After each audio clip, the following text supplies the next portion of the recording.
Hey guys, it's Wednesday, October 20th, and today we're going to touch on home values and we're going to talk about what the experts are expecting and review some key terms and all that. So let's get started. Okay, so as I alluded in my Tuesday tea, homes have been appreciating for 114 months. That's a long time that homes have done nothing but increase in value. So that's what appreciation means. It means an increase in the value.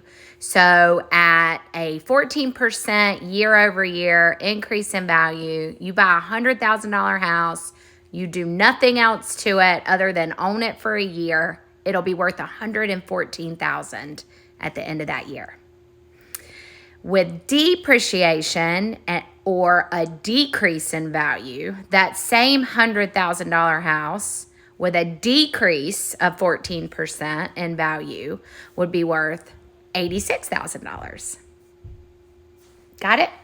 There are other ways to increase value on houses, obviously with upgrades and updates, adding character, improving the condition of the house, adding things like screen porches or backyard features, pools, things like that. All of those things increase value.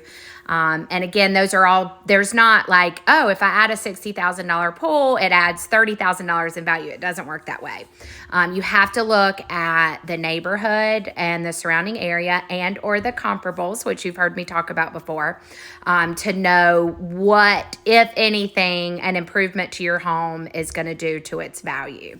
And that's why you're going to want a great realtor, a realtor for life, a realtor in your pocket that you can call at any time and say, hey, we're thinking about closing in, and this actually just happened. We're going to close in the foyer of our house.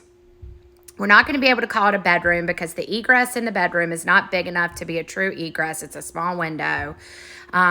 So we think adding a closet is a waste of time and energy. We really just want it to be like a media room for our kids. Do you think we should still add the closet? And I said, no.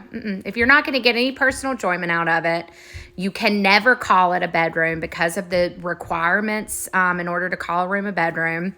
Then no, I think it is a waste of time and money. It's going to eat up floor space in there that you would otherwise want. There's so many great storage systems that you can use otherwise. And so that was my recommendation to her, and she was very glad to hear it because that was the answer that she wanted. I did tell her that just adding that square footage was going to add so much value to her house. If you're at $150 a square foot and you add a 100 square foot room, do the math, and there's your appreciation or increase in value. All right, so I think I just accidentally touched on something that I should elaborate on a little bit. I get calls like that. It was actually a text. I get those a lot. And so this is a great general rule of thumb to live by when you're adding square footage to a house. If the average price per square foot in your area is $150 a square foot, and you want to add 100 square feet, that's $15,000. All right, 150 times 100. So you're going to want to make sure that the cost of that 100 square feet is around $15,000 in order to stay inside of your equity, inside of what the comparables. Now, that sounds like a lot of money, but that can get eaten up a lot in a 100 square foot room. So there are other ways you can add some character to the room. You can add some features to that room that can add value too. So it's not an exact science, but that should give you a great rule of thumb when you're thinking about a project. You should always factor in personal enjoyment. If you are in a home that you have no intentions of leaving and you're trying to be wise about your money spent just for your long-term investment, you need to factor in personal enjoyment. You certainly need to factor in future value. So it's not as black and white as that, but definitely always, when in doubt, bounce it off of your neighborhood expert or your favorite realtor they should be able to pull those numbers for you and give you some really good advice on how to proceed with your project. All right, getting back to our topic at hand, we talked about appreciation. It's an increase in value. Depreciation is a decrease in value. We talked about that specific calculation with regard to when homes increase by a specific percentage, you use that number, multiply it times your purchase price, and there's your increase in value. All right. So the other term that we want to talk about, because it is very pertinent right now, is deceleration. So if we had an 11% increase this year, and we had a 14% increase in 2020, and we had a 9% increase in 2019, and we had a 8% increase in 2018, and a 14% increase in 2017, right? So those things, that's like an ebb and flow, right? But all still really good. But then next year, we're expecting a 3 or 4% increase. And then the year after that, a 3 or 4% increase. And the year after that, a 2% increase. Still increases. You're still making money just by buying and owning the house with the passage of time in the form of equity, increased value in your house. So your asset wealth increases, right? Like it's not tangible. You don't have a bank account where that money's going up. But certainly if your home is worth more than you paid for it, your wealth is increasing. So while it is still increasing, that's the deceleration that we're talking about. And it can happen on the other side too. If we were going down and then that slope of going down started to slow, that would be deceleration too. This is the good kind of deceleration. This is a correction in the market, and corrections can come in all sorts of forms. A lot of people like to call them bubble bursting too. This is when it's, a quick, impactful situation that affects home prices or whatever we're talking about with the economy. A bubble bursting, it has a big immediate impact. That's not going to happen. This is a deceleration. So think of your car. You're pressing your gas pedal and you're going and you're increasing, and now you're at 75 miles per hour and you want to stay there, so you're going to decelerate a little bit, right? So this is a good thing. This is exactly what we want to see happen. This is what should happen in real estate markets, so that they stay great, wonderful long-term investments, both personal and if you're looking to do it as an investor. And Lewis and Kirk can help you with all of that. So this is a really good thing, you guys. They're saying, the experts are saying on average, 2022 is going to be more like between 5 and 6% year over year. So if you bought a house at $100,000 now, a year from now it'll be worth either $105,000 or $106,000.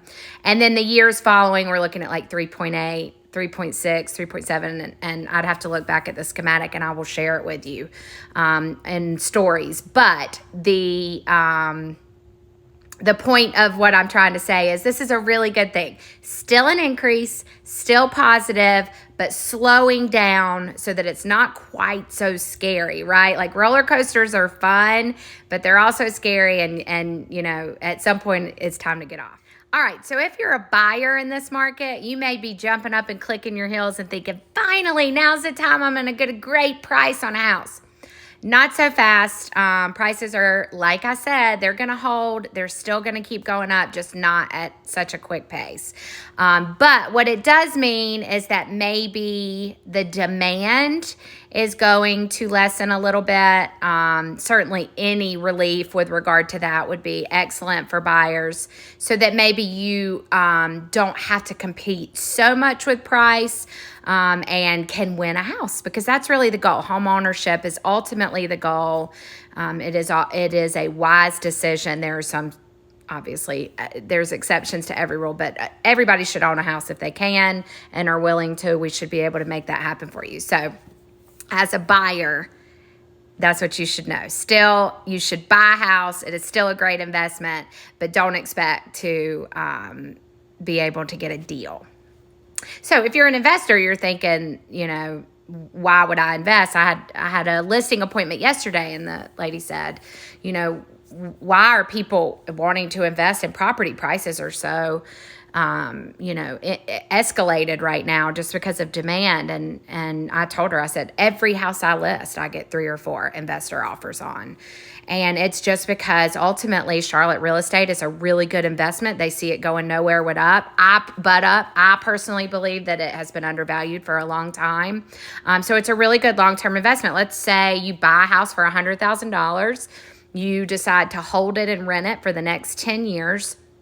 You get great rent on it that's covering any of your investment costs. So let's talk about a private investor that doesn't have a ton of cash. Okay, so you buy $100,000 house and you finance 80% of it. So you put down $20,000, and your monthly mortgage is $1,000 a month, and you're getting $1,500 a month rent.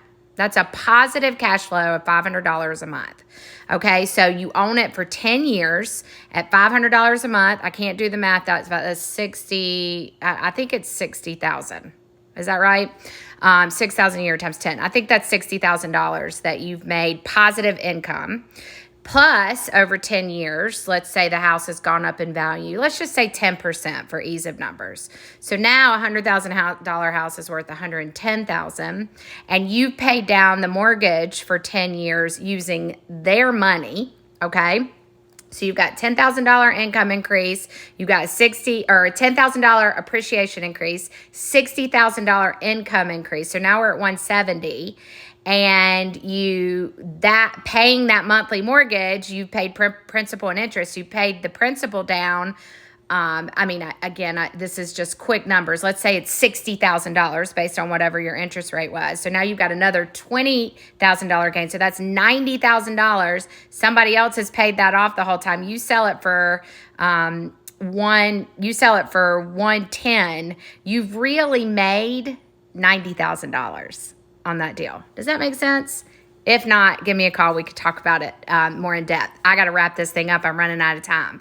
Now, as a seller, it's still a great time to sell. Prices have not gone down. Maybe you're not going to get the 10 competing offers that you were getting 2 months ago, but you're still going to get 2 or 3. It's still going to be a great time to sell.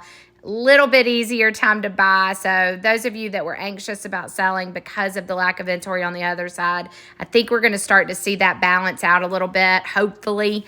I have lots of people that would move if they could find something to move into. So I'd love to see some relief on that as well, just so we could get those things moving, because you need everybody at every level, entry-level house all the way to luxury house. You need them moving in order to keep the whole process going. So, and that's been the catch the last, year or so, is we just have, it's like, where are they going to go? So anyway, I'm going to wrap this thing up. Hope you got a lot out of it this time. Certainly always reach out if you have any questions. Thanks again for tuning in.